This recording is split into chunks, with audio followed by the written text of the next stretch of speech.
Hello, everyone. Welcome to episode 8 of the Exodus seminar. Today, we're going to walk through chapters 18, 19, and 20. 18, where Moses sits as judge upon his people.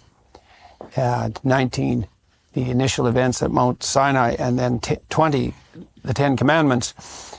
And that will bring the first half of the Exodus seminar to a close. To pick up again, it's November, or it's August 2022 at the moment. We'll pick up again in January 2023 and hopefully bring it to a close, as well as introducing some of the subsidiary narrative in some of the other biblical chapters. I'll just briefly run through the participants. We have a slight change in lineup today. We lost one participant and gained another. On my left, I have Oz Guinness, James Orr, Dennis Prager, Stephen Blackwood, Jonathan Paggio, and our new participant today, Dr. Larry Arnn, who is president of a wonderful educational institution, Hillsdale College, who's also been down in Miami filming a course on Churchill for Peterson Academy. So, Dr. Arnn, thank you very much for extending your stay to participate today, and just let you to say a few more words about yourself, if you'd be kind enough to do that. I'm here as a man who's learned to do what Jordan Peterson tells him to do. And proud to do it, and wonderful to be with you all. Thank you, thank you. All right, so away we go. We'll start with Exodus 18:1, since one is always a good place to start. When Jethro, the priest of Midian, Moses' father-in-law, heard of all that God had done for Moses and for Israel, his people, and that the Lord had brought Israel out of Egypt, then Jethro, Moses' father-in-law, took Zipporah, Moses' wife, after he had sent her back, and her 2 sons, of which the name of the one was Gershom, for he said, I have been an alien in a strange land. And the name of the other was Eleazar. For the God of my father said he was mine help and delivered me from the sword of Pharaoh. These names in the biblical context obviously have the broader meaning that's attributed to them in the text. It's confusing if you don't know the names, but that's the reason.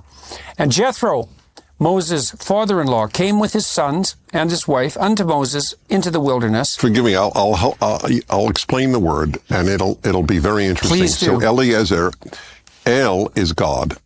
Israel is a struggle with God. So El is known to most people who study the Bible. Eli, as in Eliezer, is my God. Ezer, I'm only pointing this out because it's very interesting. Ezer is helpmate. It is the exact same word used for Eve in the creation to Adam. So it is a big deal to be an Ezer. It is not, it doesn't diminish Eve's status, as some claim, to say that she is a helpmate, because anyway, the next word means equal to him. But I just want to, so Eliezer, my God helps me, or is my helper. And that's one of his sons. And what do you think is there a particular symbolic significance of the name Gershom? That's often famously translated as stranger in a strange land. Well, that's what I mean. Ger is the word whenever the Bible uses love the stranger. It is Ger, as I pointed out, means really resident alien. Right.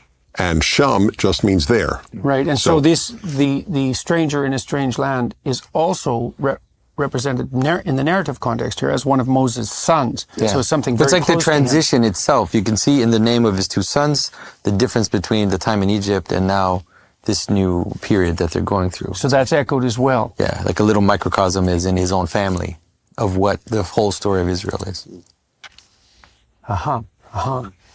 Like your family is a microcosm of the current events in the society, inevitably. And Jethro, Moses' father-in-law, came with his sons and his wife unto Moses in the wilderness, where he encamped at the mount of God. And he said unto Moses, I, thy father-in-law Jethro, am come unto thee, and thy wife, and her 2 sons with her.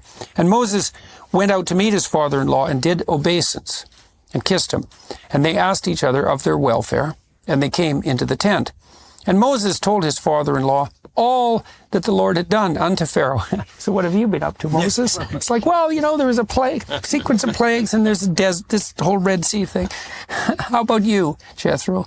Yeah. And how's every little thing? Yeah. And Moses told his father-in-law all that the Lord had done unto Pharaoh and to the Egyptians for Israel's sake, and all the travail that had come upon them by the way, and how the Lord delivered them. And Jethro rejoiced for all the goodness which the Lord had done to Israel, whom he had delivered out of the hands of the Egyptians. And Jethro said, Blessed be the Lord, who hath delivered you out of the hands of Egyptians, and out of the hand of Pharaoh, who hath delivered the people from under the hand of the Egyptians. Okay, so now he's a priest of the Midians. And so what's he so happy about the Lord working on Israel's behalf for? Does that seem... How distant the people were the Midians? Well, I think it's a deliberate contrast. I mean, we've seen throughout Exodus that it's often the Gentiles, it's the non-Jews who are cast in a favourable light, as a point that Dennis made earlier in the week. So, and there might also be, I think, because it's this strange intrusion of this story in chapter 18. I mean, it's just a real break from the narrative. Right. And I think similar events are described in Numbers and even Deuteronomy, where it's after the events on Sinai. So it's an odd, from a narratival point of view, that this has just been kind of inserted in here, like it almost sticks out. But like you think at least it's in part this emphasis that the foreigner is capable of recognizing that this is a benevolent sequence of occurrences, and even more than Israel, maybe. Yeah, and he recognizes it more quickly than Israel. I think that's the point. It's like an immediate acknowledgement and an immediate response. There's a kind of irony there. Right. Yeah, but I also think it's important for Moses to be reconciled with his family as he now leaves Egypt. And so it's also a little image of this reconciliation which is preparing itself. And the rebuilding? Yeah. Right, so it's the reestablishment of the state, but part of that is the reestablishment. That makes sense because Moses is reunited with his family, and then he starts to sit as judge for the people, which is a very crucial part of this story from a psychological perspective. Yeah, I mean, it puts the family in an extraordinary position. I mean, bearing in mind the importance of the way in which parents and the father-in-law in the Ten Commandments later on, it's very significant. I think that the phrase "father-in-law," the word is repeated again and again and again. So this is the part of the proper reordering of the world. But another way of seeing it, liberation. And then you've got in 19 and 20 people formation. And the covenant is the key event in the people formation. But as I understand the Jewish understanding of this, you've got these three events in the middle which show the necessity of dealing with the necessities. And number one is sustenance. They need the quails and water.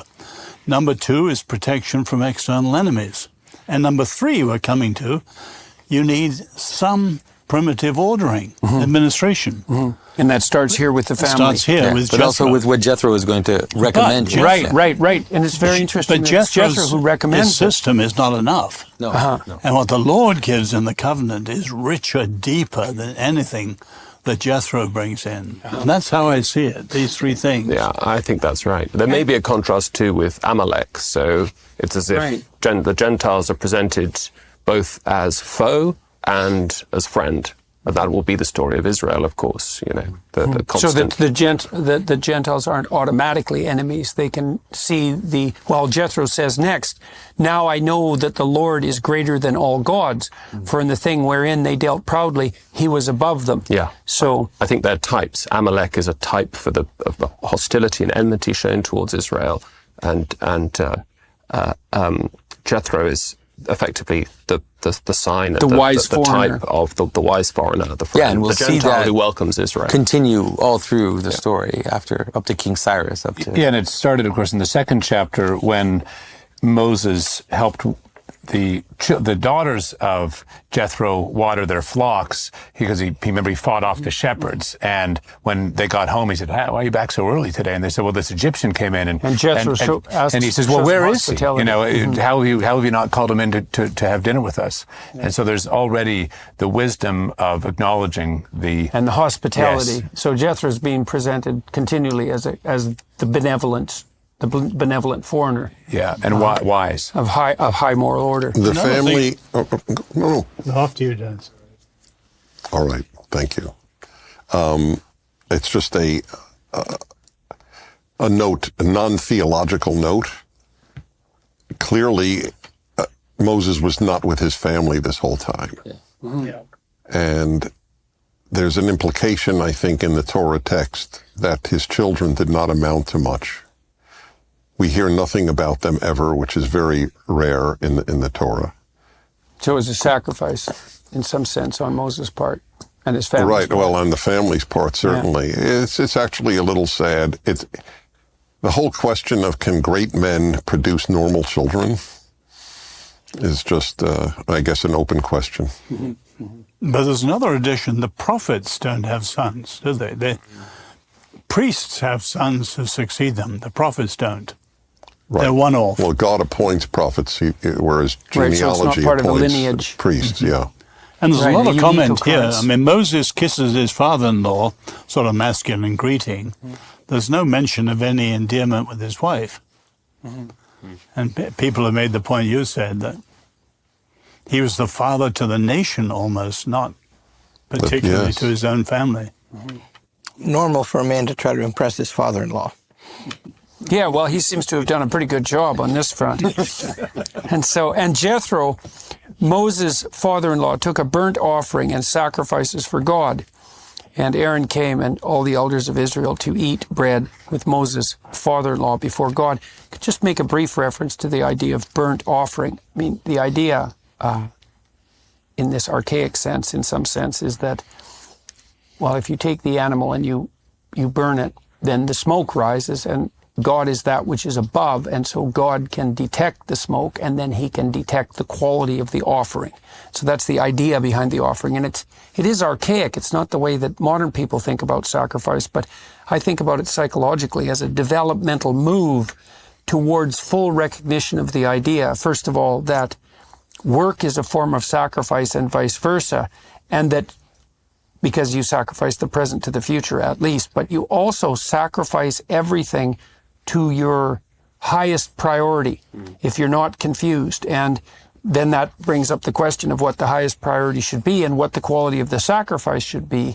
And the answer to that psychologically is it should be the highest possible quality sacrifice to the highest possible thing, because otherwise you have to ask yourself, well, why would you bother doing it? So it's easy to dismiss these ideas of burnt offering as primitive superstition, but there's an idea behind them that's it's unbelievably deep and profound, and also the idea that life requires sacrifice to continue in its utmost form, and that the sacrifice should be voluntary, and that even it should extend in some sense, and has to the sacrifice of the innocent. I mean, that's an extremely profound and also very problematic idea, but it can't be just hand-waved away. And there's a manner in which, if you take that fractally and you apply it to little things or to purposes in general, there's a manner in which the purpose will always know the quality of your sacrifice, Right. because what you do, the quality of what you do will attain or not the purpose. Right. Like the world will hit you back. You can pretend with people, you can lie, you can deceive, but if you're trying to be a good basketball player And you don't make if you don't make the sacrifices, you're not going to be a good basketball player. Yeah. That's what's going to happen. Yeah, well, and that's another indication of the intrinsic logos of the world. And we also know this deeply, I would say, inside ourselves, because people know perfectly well that their conscience can torment them. And it is the case sometimes that people's conscience is overdeveloped and has this tyrannical superego element and will knock them down. But if your conscience is functioning well, basically what it does is indicate to you constantly that your sacrifices are either not of the right sort or they're not of the highest quality. And you call yourself out on that, right? And so, and what's one of the things that's so odd about that is you can't, if you try to escape from that, it just makes it worse for you. And you know that, and you really can't escape from it, not except by abiding by it. You can fight it and all of that. And you can harden your heart and become even more determined in your willingness to make improper sacrifices. But you know perfectly well, I've never seen anyone that in some fundamental sense was deluded on that account. People know, they know, I could have tried harder. By the way, is it your theory then, in light of all these days, and that subject of sacrifice. Do you feel that we are net losers religiously, morally, theologically, net gainers, or neither, having no more sacrificial system? Well, I think we do still have a sacrificial system. I mean, I asked my students all the time in my Maps of Meaning class. A lot of them were children of first-generation immigrants, often Asian. I said, "What did your parents sacrifice to come here?" Well, it's like they knew exactly what that meant, and they knew exactly, generally, what they had sacrificed as well. And so we've spiritualized it in some sense, and partly what you see in the entire biblical corpus is the spiritualization, the psychologization of a sacrificial practice. But very specifically, and I don't have an answer. I mean, the fact that we don't act it out. The actual carnal representation of sacrifice, is that a loss that we don't have that? It's a very good question. I mean, part of the question that Jonathan and I have been debating back and forth constantly is, and part of the question that this book raises is, to what degree does what's become abstract still need to be represented in image and action, right? Right. How much does it have to be ritualized? Yeah, and but the there answer is is still, we I don't mean, in know. Jewish tradition, there is still, even though it's not a killing of an animal, there still is a ritualized aspect to the sacrifice. So there some kind of giving, like giving money or giving something, which becomes like a... Judaism, the Torah and Judaism later are very concrete religions. It was even dismissed by some Christians in the Middle Ages as a carnal religion because it's so deeply embedded in life. Mm-hmm. The abstract is less important than the concrete in many ways in the Torah and in Judaism. But I'm asking this, I don't know if you know this, I'm sure Oz knows this, but many, many religious Jews still pray daily for the restoration of the sacrificial system, that the temple be rebuilt, and specifically so that we can sacrifice again. And there's no denying the drama of blood and death. Right. So you would not dismiss that prayer as odd. I tend not to dismiss anything that's extraordinarily peculiar out of hand, right? Because there's usually something lurking underneath it. But I mean, in Christianity, obviously, you still have a sacrificial... We believe we still have a sacrifice. We participate in the sacrifice of Christ. Right. It's not a... It's not a repeated sacrifice, though, isn't it? It is a participation, a perfect memory in the participation of the sacrifice of Christ. It is an unusual period. AD 70 is when it disappeared, isn't it? Right. Destruction of the temple. And they shifted from the temple to the synagogue, and from, if I understand it rightly, Dennis, from sacrifice to prayer. Right. And I always wonder, how does prayer fill in for sacrifice? Well, hopefully when you pray, you sacrifice your own for tyrant, atonement, right? Because that's it. Well, you sacrifice a lot of time partly to pray. what you're saying is, I think if the prayer is proper, is you're saying, there's part of me that needs to go. There's part of me that I need to let go. There's part of me that needs to die, and it has to be given up to something higher. What part of it is of me has to go? And there's a contemplative aspect to that, and you look to the highest to help guide you in that. So there's a discriminating spirit within you that can help separate the chaff from the wheat, and the offering up of the chaff is the sacrificial gesture, and so that can be transformed into prayer. And one of the things that Jung would say about that, for example, is that if you give up enough psychologically, you don't have to. You'll cut your losses in actuality, and of course that's sort of what thought's for, is right, so that you can get yourself straight. You can give it up in abstraction, so you don't act out the pathology, and then nothing dies in actuality. But that still means you have something to give up, and part of that repentance idea is a sacrificial notion. It's like, well, oh, that's what I did wrong. Oh, that's a big part of me. Oh, it's going to hurt when that goes. It's like, yeah, but maybe you won't die. And then you offer it up as a sacrifice to something higher, because otherwise, why would you improve?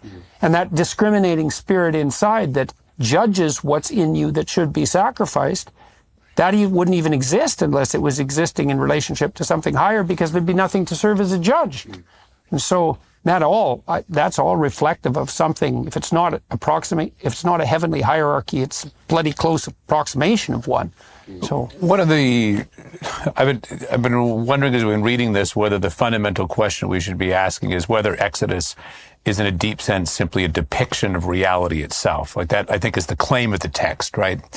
And one of the ways we see this is in terms of sacrifice, that, as you said beautifully, in terms of parents, like there is no good family life without sacrifice. It's not optional, right? You have to make the sacrifices to your children for them to become what they're going to become. And so you might say that's just you might say embedded into the DNA of the real. Well, you sacrifice all other women to your wife too. And again, all of this. You're talking about the basketball team. It's the same. It's fundamental into the DNA of reality itself. But there's another side to it, which I think Dennis is trying to call us towards, which is that yes, that is the nature of things, but if you don't do that consciously, you won't likely do that well. And so we see that one of the realities that the text is calling us towards is the importance of the consciousness of our own sacrifice, of our constant orientation. By consciousness, do you mean acting it out? Like, there's consciousness at different levels, right? You can be conscious abstractly. But Dennis's question was, how much do you have to act that out concretely? I think Dennis's question is both. Of course, we saw yesterday this beautiful image that Jonathan and I were talking about this morning of Moses holding up the hands, as it were, the contemplative, the illumination, the revelation, but incomplete, you might say, in the battle without Joshua going out being the actuality of that. So of course it has to be acted out. But what I take it Dennis is asking us is, it's so easy to slip into a world in which, like, yeah, I know I should sacrifice, but well, I don't need to really follow these old rules, and it's just it's a slow descent into not sacrificing at all. Mm-hmm. And so that's the danger of abstraction. That's what I think the text is saying. No, the firstborn, the circumcision, and you have, like, if you don't have these habits of recollection and reorientation, you can't leave it. Yeah, you forget. Yeah. Well, and in terms of the relationship between acting out and abstraction, the text gets very serious about that now, because we're going to see that the law is revealed to Moses. But what we also see is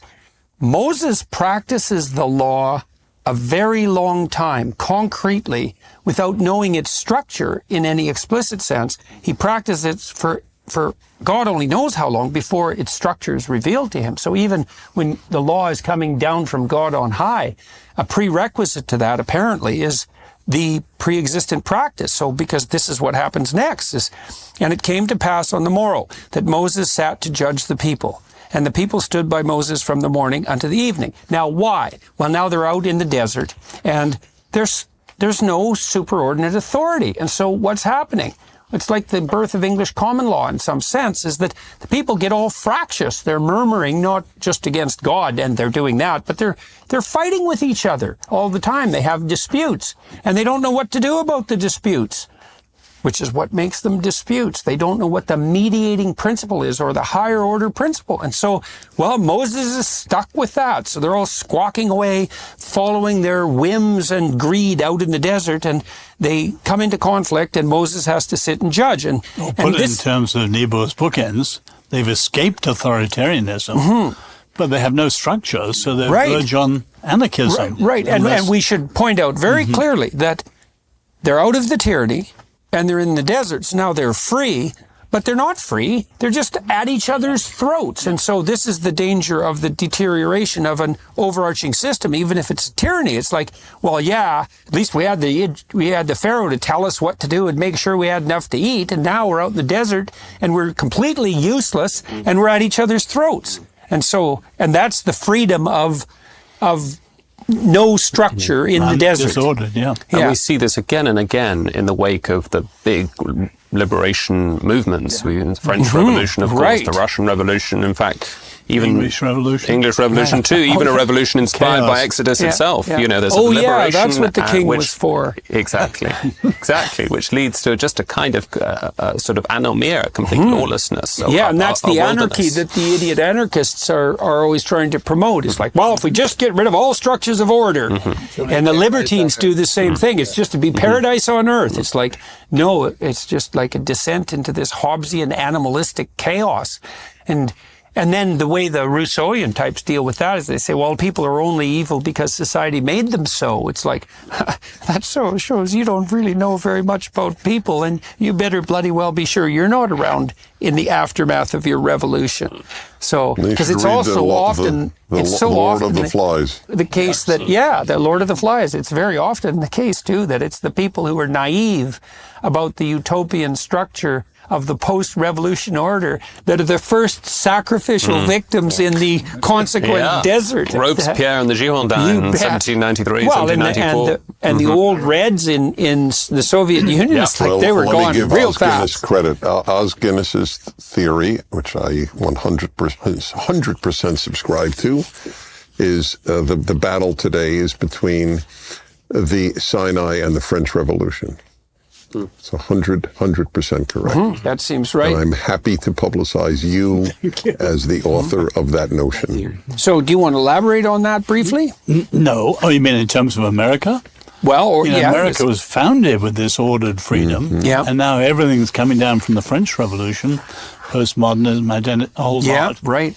Is a completely different view of revolution. Yeah, and it's a Luciferian view in many ways, I think. This is a founding moment, and it's also a return to nature, right? Compare these conversations in this with the ones when Moses is talking to Pharaoh. God's not making anybody say anything.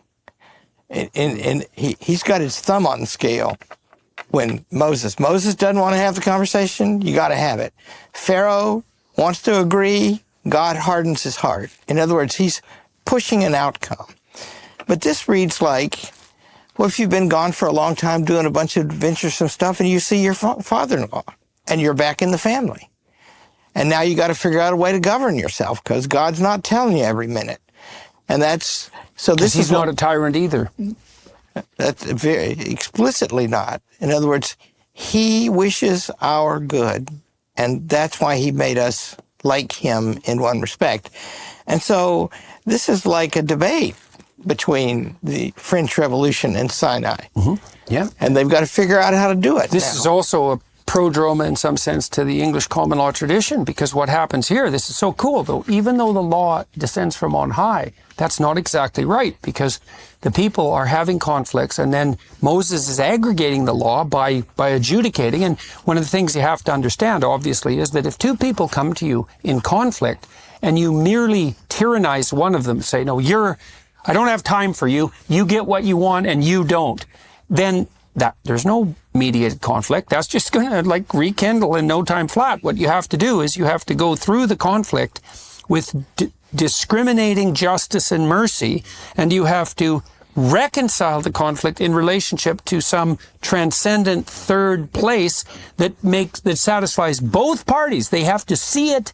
It has to be just and be seen to be just. And so that means that in some sense, Moses, sitting as the appropriate judge, is communing with the spirit of justice and mercy itself in order to render these judgments. And while he's doing that, the people are informing them about the full range of their psychological and social problems, right? And so he's aggregating what you might say a vision of what the law has to be in his own imagination. And so, but Moses' first response is equally wrong. In other words, they've escaped the authoritarianism of Pharaoh, but when he counters the near anarchy, he's setting himself up as a one man. Right. Well, and that's bad too. Right. Well, and it's bad for him too. Bad for him, absolutely, and bad for the people. Right. And the covenantal system to come will be very different.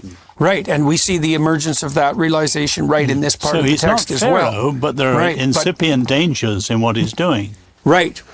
There's a temptation there and a danger. I think it's important I think the analogy with the English common law is a very, very good one.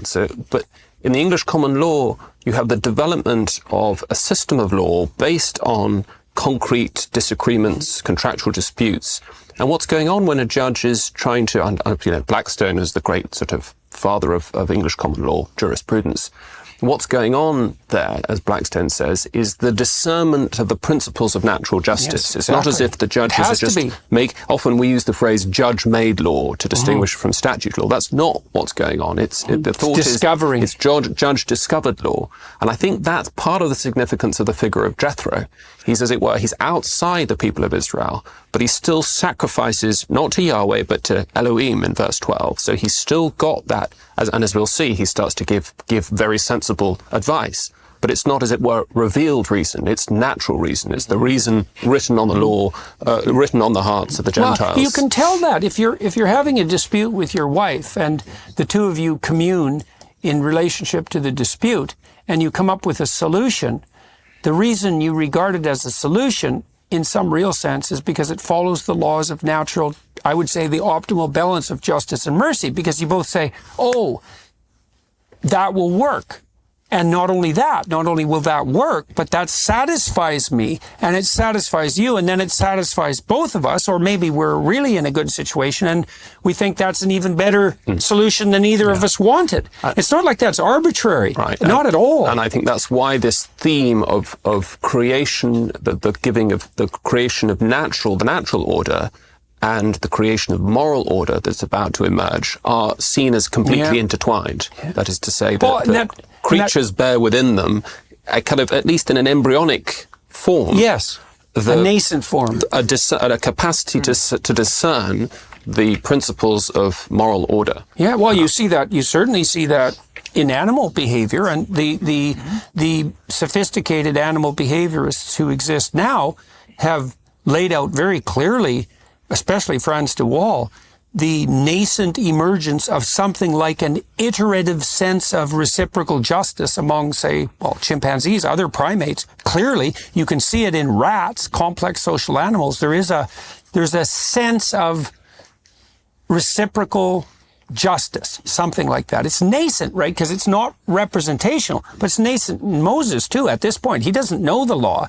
He has to feel his way forward, but he is detecting a structure that's rising up from I think it's from the necessity of iterative interaction. It's something like that. And in terms, when you said that, it just clicked for me, because I've been trying also to set up from the beginning St. Gregory of Nyassa's position, which is that the stranger in Exodus represents, let's say, in one aspect of what it represents, is something like natural sciences, philosophy that isn't revealed from God, but that nonetheless can have some good if it's purified, if it's taken, well into it. And this just fits right in there, where, like you said, he's setting up a structure which is appropriate, which is good, but is not at all at the level of what will then be revealed by God. So, yeah, good stuff. By the way, your comments on justice and mercy, my take on that is that they are often in conflict. Justice is you can't have both at the same time often.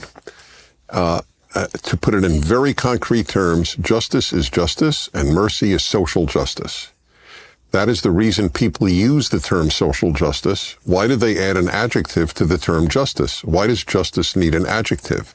Because social justice has little to do with justice. Well, that's partly why there's such an emphasis on inclusion to the exclusion of everything else. Everything has to be within. Yes, but we will come to a law that proves it. You may